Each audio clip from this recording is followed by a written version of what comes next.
جمع ہوئے ہیں نظامی جلسے میں. گفتگو میٹرو ریل کے حوالے سے، گفتگو اس کے اسٹیشن کے حوالے سے، جو دارالشفا گراؤنڈ پر آنے والا ہے. ہم اتنا ہی عرض کرنا چاہیں گے اختصار کے ساتھ، کیونکہ اس کے پہلی بار مسجد بھی پڑھنا ہے اور وہاں پہ مسئلوں کا آغاز ہو چکا ہے، تو لہٰذا میں بڑی اختصار سے آپ کی خدمت عرض کروں.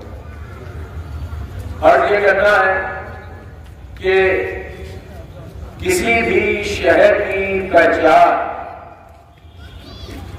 اس کے ماضی کے کارناموں سے شہر پہچانا جاتا ہے تو اس کے ورثے سے پہچانا جاتا ہے. اور شہر حیدرآباد اگر جو اپنی ایک تاریخ رکھتا ہے، جو اپنا ایک ورثہ رکھتا ہے.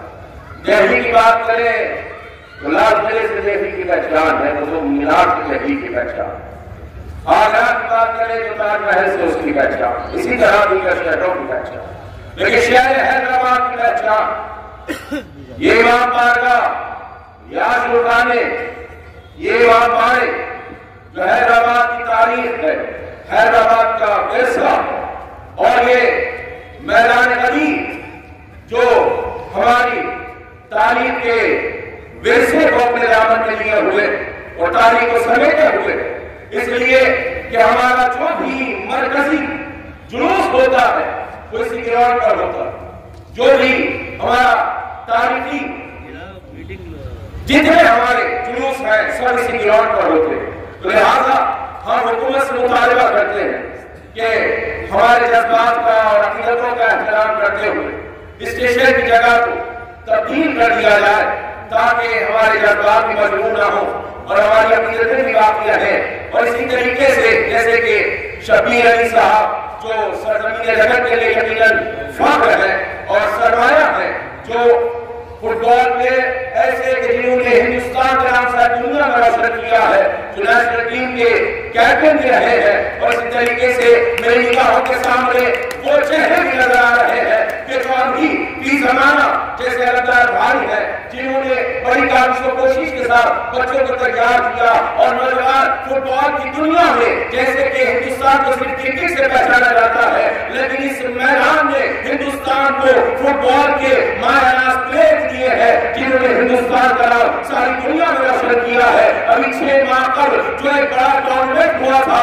وہاں پر حیدرآباد نگر سے نمائندگی کی تھی نوجوان صاحب کے بھائی فضل نے، کہ جس نے کارنامہ انجام دیا اور ہندوستان کا نام ساری دنیا میں روشن کیا. تو ہم گزارش یہ کرنا چاہتے ہیں کہ قرآن کا تحفظ ہو، اس لیے کہ یہاں سے نوجوانوں کا مستقبل بھی وابستہ ہے، یہاں سے قومیت کے جذبات بھی وابستہ ہے، عقیدت بھی وابستہ ہے، اور ہمارے مرکزی جنوب اسی سے ہو کے گزرتے ہیں. اور کہیں پر ہر سال کے خلاف آواز احتجاج بھی بلند کی جاتی ہے. تو ہمارے جذبات کا احترام کرتے ہوئے حکومت کو چاہیے کہ ذرا سا آپ اس امر کی جانب توجہ کریں. اور اگر اسٹیشن کو تبدیل کر دیا جائے، ہم ترقی کے مخالف نہیں ہے، ہم میٹرو کے مخالف نہیں ہے، بس ہم ذرا سی تبدیلی چاہتے ہیں. جہاں آپ اتنے لوگوں کے جذبات کا احترام کرتے ہیں، اتنے مذاہب کے ماننے والوں کے جذبات کا احترام کرتے ہیں، تو ہم بھی اپنی بات آپ کے سامنے رکھ رہے ہیں. یقیناً ہمارے سیکولر چیف منسٹر جناب ریونت ریڈی صاحب تک ہماری آواز پہنچے گی اور وہ اس پر غور فرمائیں گے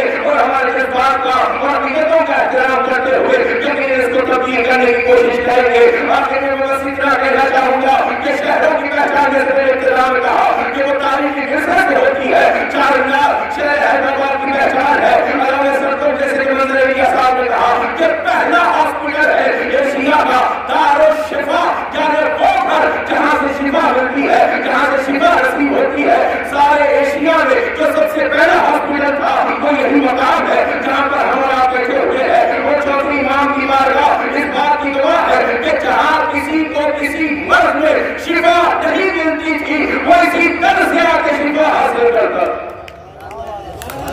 اور آج بھی تاریخ گواہ ہے کہ اگر لاعلاج مرض ہے تو آج بھی کسی عالم مبارک سے وابستہ ہو کر اللہ کی بارگاہ میں توسل کر کے امام کو اللہ کی بارگاہ میں توسل قرار دے کر آج بھی شفا حاصل کرتے ہیں. اور یہ سلسلہ قیامت تک جاری رہے گا. اس لیے کہ یہ ذات مقدسہ ہے. اگر چار مینار کے آپ اندر جا کر دیکھیں وہاں پر بھی علم نظر آئے گا، چاروں طرف علم نظر آئے گا اور اس پر اللہ محمد علی لکھا ہوگا. کیوں؟ اس لیے کہ اس شہر کی جو بنیاد رکھی گئی ہے وہ بلائے علی مرتضیٰ پر رکھی گئی. ہر جگہ آپ کو یہ حصہ ملے گا، ہر جگہ یہ ملے گا. کیوں؟ اس لیے کہ اگر یہ نام درمیان سے نکال دیا جائے اور اس کے ورثے کی حفاظت نہ کی جائے تو پھر حیدرآباد کی جو پہچان ہے، جیسے کہ مشہور ہے کہ بامبے کی دیوالی، میسور کا دسہرہ، حیدرآباد کا محرم، تو حیدرآباد کی پہچان محرم سے ہے. اور یہ محرم صرف یہ نہیں ہے کہ عقیدتوں کا اظہار ہے یا جذبات کا اظہار ہے، وہ تو ہے اپنی جگہ کہ ہم امام حسین سے والہانہ محبت کرتے ہیں اور اپنا نذرانہ عقیدت مولا حسین کی بارگاہ میں پیش کرتے ہیں. لیکن اس عزاداری کے زیر میں ہر کاروبار جڑا ہوا ہے. یہاں سے لے کر اداکارِ زہرا سے لے کر دائرہ میر مولوی تک جتنی دکانیں آپ کو نظر آئیں گی بنا لحاظ مذہب و ملت، اس کے سب سے بڑے خریدار وہی ہیں جو نام حسین لیتے ہیں. تو فرمائیے گا کیوں؟ اس لیے کہ عزاداری میں جتنا بھی یہاں پر سامان لایا جاتا ہے وہ انہیں دکانوں سے لایا جاتا ہے. تو ہم گزارش کریں گے کہ ان کا بھی احترام کیا جائے اور ان کے جذبات کا احترام کیا جائے. کاروبار پھر سے شروع کرنا کوئی آسان کام نہیں ہے، محنت لگتی ہے، دنوں رات دینے پڑتے ہیں. جستجو تلاش کے بعد جا کر کہیں کوئی انسان اپنی ایک پہچان مارکیٹ میں بناتا ہے، ان کا بھی تیار کیا جائے. تو دیکھیے گا ایک تبدیلی آنے سے کتنوں کا احترام وابستہ ہے، کتنوں کے جذبات وابستہ ہے. یہاں پر نوجوانوں کا مستقبل بھی محفوظ ہوگا اگر تبدیلی آئی جائے.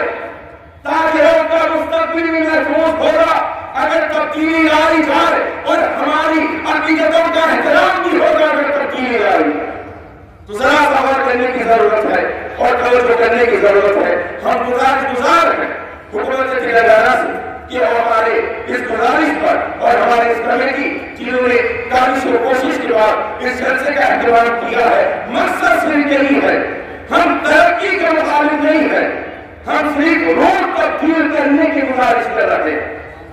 ہم ترقی کے مخالف نہیں ہیں، ہم میٹرو کے مخالف نہیں ہیں. اس لیے کہ شہر ترقی کرے گا تو ہم بھی ترقی کریں گے. ہم میٹرو کے مخالف نہیں ہیں، ہم ترقی کے مخالف نہیں ہیں. وہ ترقی کے مخالف کیسے ہوں گے جن کا اپنا شہر ہے؟ شہر آگے بڑھے گا تو جو شہر والے ہیں یقیناً ان کو خوشی بھی ہوگی، یقیناً ان کا سر فخر سے بلند بھی ہوگا کہ میرا شہر ترقی کر رہا ہے، میرا شہر آگے بڑھ رہا ہے. ہم شہر حیدرآباد نگر کو دنیا کے اس مقام پر دیکھنا چاہتے ہیں جہاں ساری دنیا دیکھ کر رشک کرے یہ شہر حیدرآباد نگر ہے جو ترقی کی اعلیٰ منزل پر پائے. ہم شہر کو تو اونچے مقام پر دیکھنا چاہتے ہیں، ہم شہر کو تو ترقی پر دیکھنا چاہتے ہیں، ہم شہریان نگر کو ترقی میں دیکھنا چاہتے ہیں. بہرحال آخر میں بس اتنا عرض کروں گا کہ یہ جو میدان ندی ہے، یہ جو گراؤنڈ ہے، یہاں پر اسٹیشن نہ بنا، اس کو تبدیل کیا جائے. کیونکہ یہاں پر صرف شیعہ حضرات اپنے پروگرامز یا اپنے جلوس نہیں کرتے بلکہ اہل سنت حضرات بھی ہے، اہل حروف بھی ہے، ہمارے برادران ہیں جو مل جل کر اس گراؤنڈ کا استعمال کرتے ہیں. سب کی عقیدتوں کا احترام ہوگا، سب کے جذبات کا احترام ہوگا. ذرا سا اس امر کی جانب توجہ فرمائیے گا تاکہ سب کے جذبات کا احترام بھی ہو اور حیدرآباد ترقی بھی کرے. السلام علیکم ورحمۃ اللہ. یہاں پر جذبات وابستہ ہے، جیسا کہ تیسروں مقرر نے کہا کہ یہاں سے ہر عقیدے کے لوگ اپنی اپنی آواز کو بلند کر دیا ہے. یہ ایک مرکزی مقام ہے ہمارے شہر پرانے شہر حیدرآباد کے لیے، اور اتنا بڑا جنون آپ کو شہر میں میں سمجھتا کیا ہوتا ہے نہیں ایک بہت بڑا کام کر دیا گیا. اب اس کے بعد کون سا مقام؟ اب یہاں ہم حکومت تلنگانہ کی نیت پہ کوئی شک نہیں کر رہے ہیں، لیکن اتنا ضرور ہے کہ ترقی کے نام پر ہماری مذہبی جذبات کو بھی مضبوط کرنے کی کوشش مت کیجیے آپ. یہ ہماری وادی ہے. ہم مطالبہ کرنے کے قائل نہیں ہیں, ہم وعدے دینے کے قائل ہیں. بہت سارے لوگ اس سے واقف نہیں ہوں گے کیونکہ مانگنے کا دور نہیں ہے, اس وقت سیکھنے کا دور ہے. اور اگر ہماری حکومت اپنے اس پلان میں تبدیلی نہیں لاتی ہے تو پھر بھائی یہ مختصر سی میٹنگ سے کچھ ہونے والا نہیں.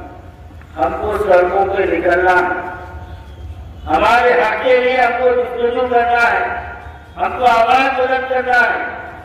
جب تک کہ ہم اپنے حق کے لیے میدان عمل میں نہیں آئیں گے, یہ اندھے ہیں, بوڑھے ہیں, گونگے ہیں, بہرے ہیں, ان کے کان پہ خون چلنے والے نہیں ہیں. تو ان کے کان پہ خون چلانا وہ گھڑیوں کے ساتھ ہے تاکہ ادھر سیٹی کی آواز آئے, ادھر جو کی آواز آئے. کیونکہ جب سے ہمارا تلنگانہ علیحدہ ہوا ہے, آپ یہ کہیے 75 سال سے, کوئی سیکشن کے بعد سے بھی اگر میں کہوں تو بیانہ ہوگا کہ ہمارے حقوق کو پامال کیا جاتا رہا ہے. اور میں یہاں پر دیکھیے, میں کسی سیاسی پارٹی سے میرا تعلق نہیں. ہمارے فراست علی صاحب جانتے ہیں, وہ بی جے پی کی الگ بات ہے, کوئی کانگریس کی الگ بات ہے, کوئی بی آر ایس کی الگ بات ہے. لیکن ہمارے اپنی قوم کی بات آتی ہے, مذہب کی بات آتی ہے تو یہ تمام باتوں کو تنازع کرتے ہیں. اگر کوئی یہ سمجھ آئے کہ بھائی میں بی جے پی کا ہوں, بی جے پی کے خلاف ہوں تو برابر بولے گی. اگر کوئی سمجھ آئے کہ تو میں کانگریس کا ہوں, کانگریس سے برابر بولے گی, برابر بولے گی. اور ہمارے فراست علی صاحب کی بات پہ جب آئے تو دلی میں بھی لکھ رہا, وہ دکھتے دلی میں بھی لکھ رہا. میرے کو حیدرآباد کی مظاہرہ کی کام دے دیا گیا ہے, وہاں بھی لکھ رہا. تو میرے بھائی کہنے کا مقصد میرا یہ ہے کہ ہم حکومت کو یہ مجبور کرنا ہے, حکومت کو مجبور کرنا ہے کہ آپ اپنے پلان میں تبدیلی لائیے. ہمارے مقدس مقامات کی نہ صرف اس کی حقیقی حیثیت کو برقرار رکھنا ہے, اس کی عظمت رفتار کو برقرار رکھنا ہے, اور اس کی عظمت کو بھی برقرار رکھنا ہے. ہم ترقی ایسی چاہتے ہیں, ترقی ایسی نہیں چاہتے کہ ہمارے مذہبی اور ہمارے عقیدے کو آپ مضبوط کرے. عقیدے کی بنیاد پر ہم ترقی نہیں چاہتے. ہم کو ترقی اپنے مذہب کی شناخت کے ساتھ ہونا ہے, ہم کو ترقی ہمارے حقوق کی بحالی کے ساتھ ہونا ہے, ہم کو ترقی ہمارے گھروں پہ آپ بلڈوزر چلا کے کرنا, ہم آپ کو ترقی کر رہے ہیں, یہ کوئی معنی نہیں رکھتا. ہاں رہائشی مکانات ہے برابر, ان کا معاوضہ کیجیے تو طے کیے ہیں, لیکن آپ مذہبی مقامات کا کیا معاوضہ دیں گے؟ کیا دیں گے آپ؟ ہمارے عقیدے کا کیا معاوضہ دیں گے؟ آپ کی حیثیت نہیں ہے, آپ کی حکومت کی حیثیت نہیں ہے, ہمارے عقیدے کا معاوضہ دیں گے, کیا کہتے ہیں آپ؟ تو ہم عقیدے کے معاملے میں کسی کا سودا نہیں کرتے. اور یہ ہمارے حیدرآباد کی تاریخ ہے کہ ہم تمام مذاہب کے لوگ یہاں پر ہم شیر و شکر کی طرح مل کر رہے ہیں. اور مجھے بتانے کی ضرورت نہیں ہے کہ آج نہ صرف شہر حیدرآباد بلکہ سابق ریاست حیدرآباد دفتر میں جتنے آنسو خانے ہیں ان تمام کے خادمین اہل سنت والجماعت. اگر کوئی کیا کر سکتے تو مجھے بتائیے. تو ہمارا ان عبادت گاہوں سے ہمارا روحانی تعلق ہے, ہمارا روحانی رشتہ ہے. ہمارے ان روحانی مقامات پر ہمارے عقیدے کی بنیاد پر اگر حملہ کیا جائے گا تو ہم خاموش بیٹھنے والے نہیں ہیں, اور انشاءاللہ تعالیٰ آخری حد تک ہم اس کے لیے کوشش کرتے جائیں گے. اور حکومت کو یہ مجبور ہونا پڑے گا کہ وہ راستہ تبدیل کرے, مقام تبدیل کرے, اپنے پلان میں تبدیلی آئے. یہ میدان اسی طرح رہنا چاہیے, اور ہمارا عزا خانہ زہرا جو تاریخی اہمیت کا ہے اس کو اس کی شکل اور اس کا عظمت و مقام جو ہے برقرار رہنا چاہیے. اور جتنے ہمارے عبادت گاہیں ہیں ان تمام عبادت گاہوں کی حفاظت ہونا چاہیے. بغیر اس کے ہم کورونا ریلی کو مخالفت تو نہیں کریں گے، لیکن حکومت کو اپنے پروگرام میں تبدیلی لانا ہے. یہ ہمارا کورونا حکومت کو بات نہیں ہے. میں مطالبہ لے کر کا دیجیے مجھے ہم ٹھیک ہونے والے نہیں ہیں. سرکار بات بولتے سن لو. اب آپ اس کے بعد کا بھی پورا بہت سارے لوگ جانتے تھے میں کیا بولا تھا، پورا میرا خیال موجود ہے. تو یہ ہمارے ریونت ریڈی سرکار کو جو ہے نا بہت کچھ یاد آ پرانے شہر کے بارے میں حیدرآباد یاد آ گیا، مسی یاد آ گئی، سو یاد آ گئی، لیکن ہمارے بچوں کی تعلیم یاد آ گئی. ان کو ہمارے مائنارٹی کارپوریشن کے لیے فنڈ دینا یاد آ رہا ہے. آج ایک سال سے 1 روپے کا فنڈ جاری نہیں ہوا. آپ کو سوچے تھا ہم کریں گے بھائی، آپ کے ہاتھ رکھے جو ہے خالی کپڑے دینے کے بجے انہیں کیا کرنا انہیں کیا کرنا. ہاں اس کا جائزہ بھی تو لینا ہمارا کام ہے نا. آج اردو کے لیے بھی دیوا بندے بنیں گے. ایک پیسہ نہیں ابھی تک ہیڈ کمیٹی کو بولے گا نہیں ہوا. اور ہمارے آصف خانوں کو جو نا وہ شہید کیا جا رہا، ہم ہاتھ کے ہاتھ سے بڑھیں گے. عمر بیٹا حضرت کے پاس کا آصف خانہ شہید ہو گیا، کیا کر لیے کیا کر لیے؟ پرانے پل کے بعد 105 سال آصف خانہ شہید کر دے گا، کیا کر لیے؟ اگر جب تک یہ کمزوری کی لاپرواہی کی زندگی گزاریں گے، تب تک اپنے آپ کو مضبوط سمجھیں گے. ہمارے عبادت گاہوں کی اگر ہم حفاظت نہیں کر سکتے تو کل ہم اپنے مذہب کی بھی حفاظت کرنا آپ نہیں کر سکتے. تو کیسے ہم اپنے مذہب پر قائم رہیں گے؟ عبادت گاہوں کا وجود ہماری مذہب کی شناخت ہے گی. تو اس کے لیے ہم کو میدان میں آنا ہے اور حکومت کا گریبان پکڑ کے اپنا حق ہم کو حاصل کرنا ہے.